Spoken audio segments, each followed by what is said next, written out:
Hello. It's me. Anyway, me. Anyway, today is May 29th, 1997, and I am finally, after over a year now, getting around to doing your interview tape, Al. So I thought I'd fill up this side with that, and then I could just say whatever has been going on the other side. So here we go. Let me see what your first question on this tape is. It used to be an interview tape to go with the letter tape, and hopefully return this so that we can get style dogs moving on the Drew Blood material, and I can get stuff transcribed. Let's just get Larry Bob's interview open. Larry Bob's interview. Right, here's the question sheet.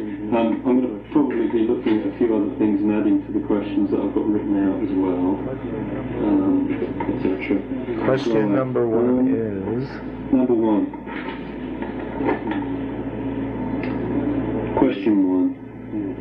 Tell me what year you were born in, Drew. Well, let's see. Drew Blood was born in the year 1959 in El Centro, California, which is in the county of Imperial, which is the most southeast corner of California, about 15 miles from the border, directly due east of San Diego, California. Okay, question number two about family, lovely family. I'm not sure exactly what my dad was doing at the time of my birth.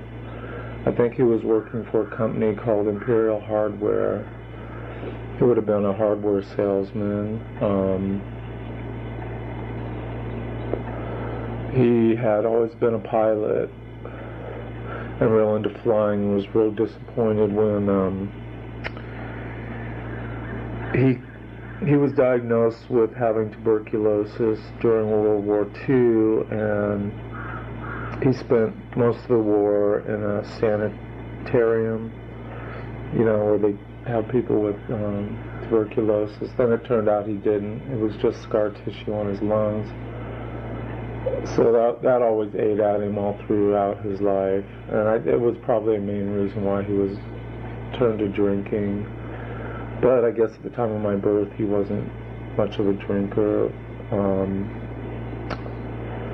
I know he went from, when we moved to Riverside in 1960, we moved here because he had a job with an insurance firm, and he held that position until about 1965. My mother had always done secretary type work. She used to work for the Imperial Irrigation District, which, because the Imperial Valley is an agricultural area, the only reason it's agricultural is because it's reclaimed desert. Basically, they took Colorado River water and irrigated the fuck out of it, and hence it provides the United States with a lot of its winter vegetables, because the winters there are so mild.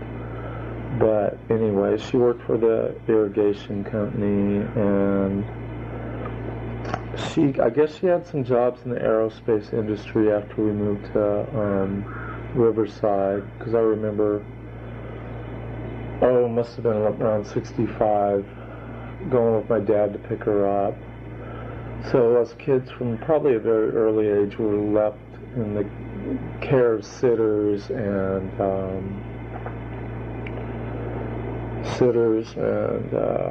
babysitters. Anyway, that's the second question. Question number three. Did I have a sense of place about me? Not really. I was very much an introverted kid. Very much a loner type. It was very white, very middle class.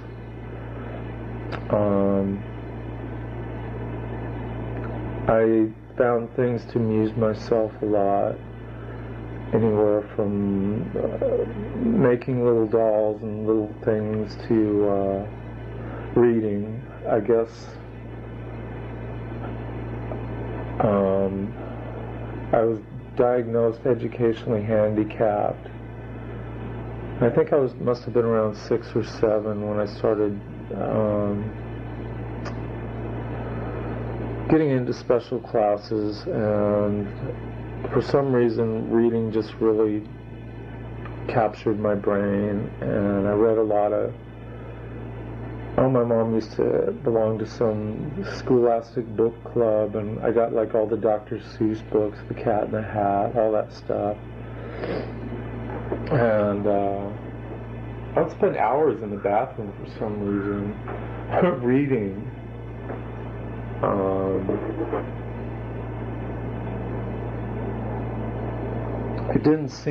Nothing seemed out of the ordinary for me, except, I wasn't into sports.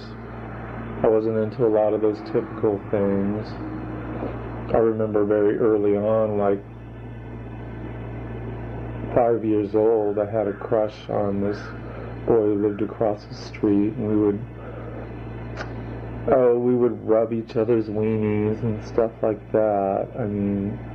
But I distinctly remember being attracted to guys very early on.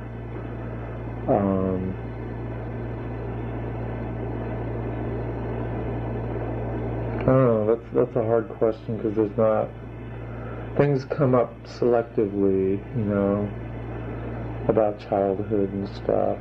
I really don't have a sense of history until I became an adolescent, which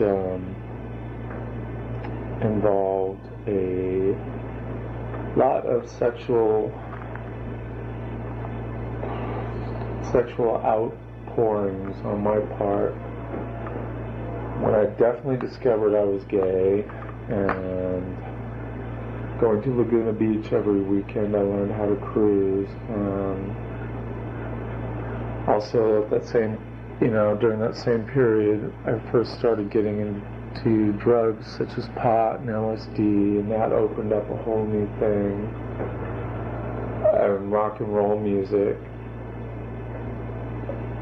Between drugs and rock and roll, it opened me up a lot, where I'd been like, I could have been very much a nerdy type, and that just changed everything for me.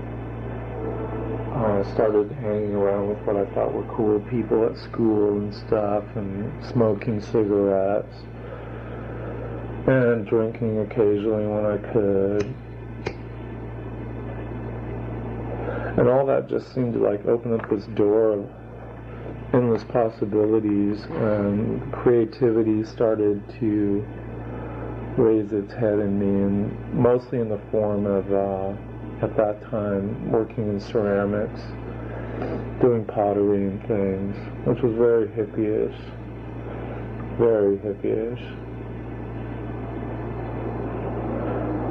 But I kind of got educated at the tail end of all the hippie stuff. I'd seen my oldest sister go through that in the 60s, and my sister that's 5 years older than me, she went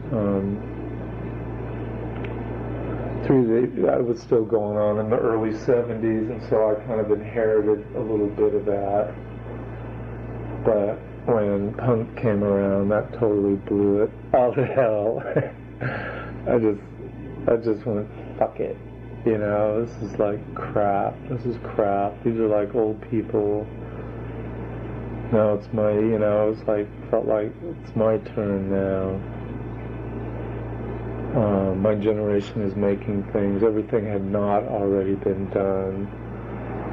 Sure, I'd missed Woodstock, Altamont,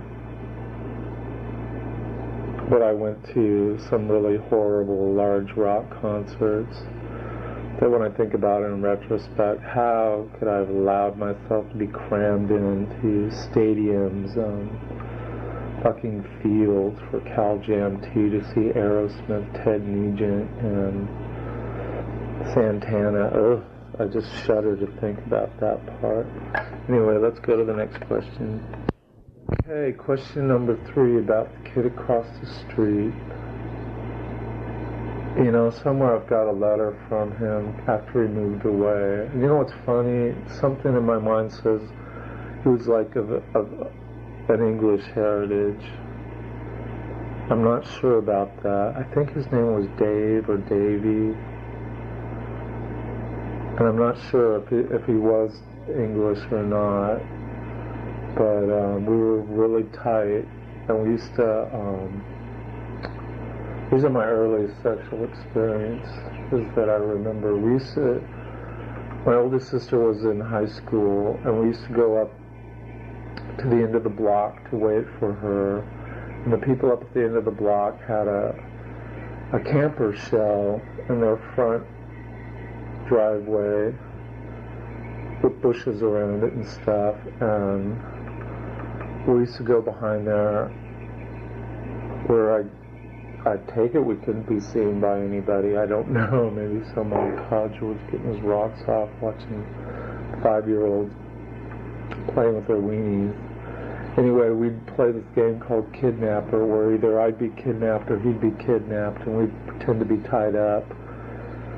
And that usually led to little bondage scenes at 5 years old.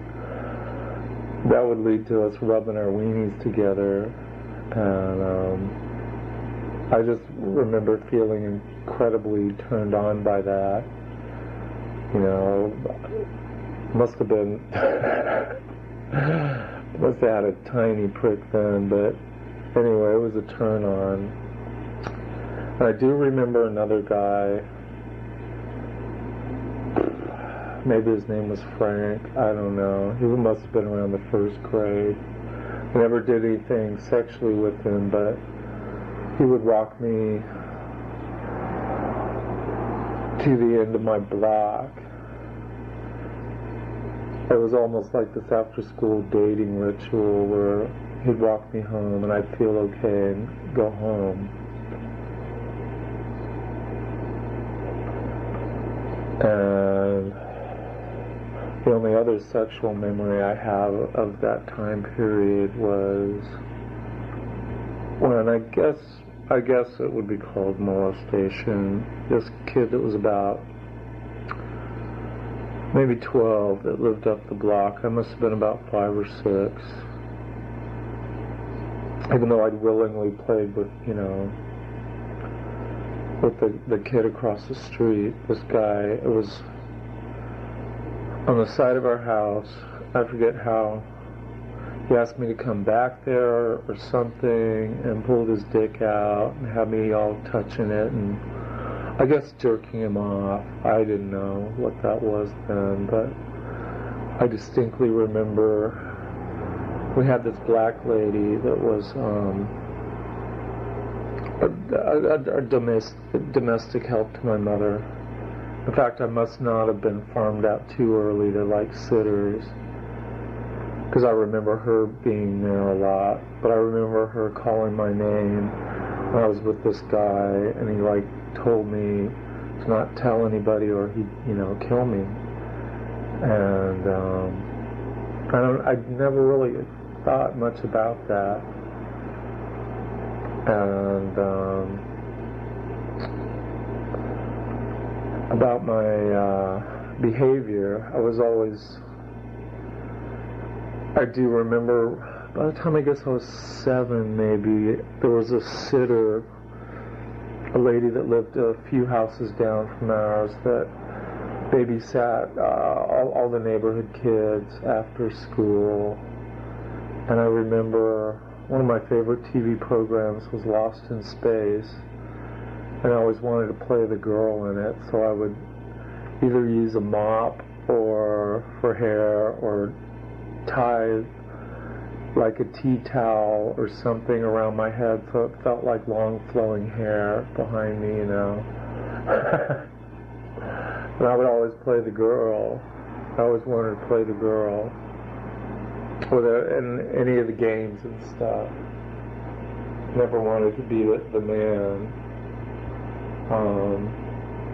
I don't remember it, but my oldest sister had told me how I wanted to play with her dolls and stuff and was playing with them, and my parents took them away, and that's when I made little stick people out in the backyard and played with those. I was always very inventive about that shit up until the time I was an adolescent. I was making little dolls out of rope and stuff, making little high heels for them out of tin foil, and making tissue paper dresses. And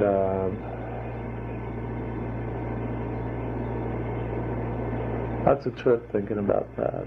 Okay, next question.